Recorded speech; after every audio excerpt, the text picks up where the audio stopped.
Hey guys! In today's video, we're exploring the beautiful city of Fukuoka in Japan, specifically the Hakata region.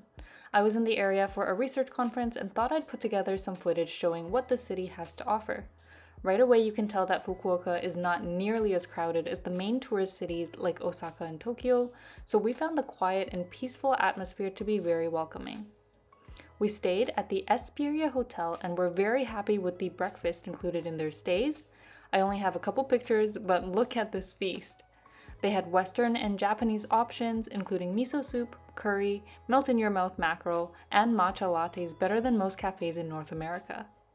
I think breakfast might just be my favorite part of Japan. After walking around a bit, we stumbled upon a 7-Eleven and were so excited to browse through our first convenience store of the trip. The options seem to be even more glorious than I remember from the last time I was in Asia. As you can see, the shelves are packed head to toe with snacks, frozen treats, pastries, and drinks.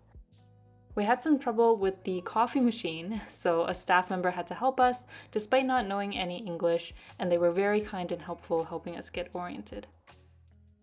We picked up an iced coffee, a mochi donut, and a curry puff, all of which were delicious. Next, we walked around the pier area overlooking the beautiful Hakata Bay. Don't be fooled by the clouds in the sky as it was extremely hot still, close to 40 degrees Celsius in the middle of July, so do be careful if you decide to come visit. Next, we went to the famous Hakata station, which is not only a stop on the Shinkansen bullet train, but is also a massive department store with various clothing and souvenir shops and restaurants. First, we went to the Disney store, which is essentially a paradise for any Disney fan. They have plushies, face masks, snacks, and more Disney-themed merch than you could ever imagine.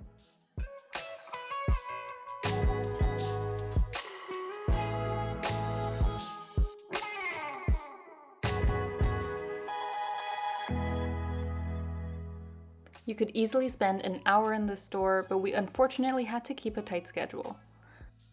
The next store was home to an impressive range of collector's items, including Smiskies and Super Mario games, Pokemon, and the cutest little Japanese DIY modeling kits. Almost anywhere you go in Japan, you're bound to come across these claw machines. The nice thing about Japan, though, is that it's actually not that hard to win one of the prizes. I'll show some of our claw machine loot in a separate video. My next favorite thing about Asia is probably the pet shops, and how they always have little animals in store. Look at how cute the little bunnies are. This one seems to be stuck against the glass, and this chinchilla has the silliest expression on. Afterwards, we went to a designated capsule toy shop, which you're probably familiar with now no matter where you are in the world. They probably had hundreds of these games that are essentially blind boxes, where you turn the dial after inserting some coins and get a random toy, which could range from a keychain to little figurines or plushies. This is a good way to get some cheap souvenirs while also trying your luck at getting the specific toy that you want. Another toy store nearby had all these neat models, with this one showing a mini version of Hakata Station itself. Finally, we went up to the 10th floor with all the restaurants and were pleasantly surprised with the variety of cuisines, including Italian and Chinese, in addition to many Japanese restaurants. Department stores in Japan have so many options when it comes to food, it really is quite overwhelming if you're not sure what to eat. We spent a good 20 minutes just browsing all the menus and staring at the hyper-realistic food displays before finally deciding on Ipuro Ramen, which is a classic ramen chain that was started in Fukuoka but has now opened shop worldwide, including the US, Hong Kong, and London.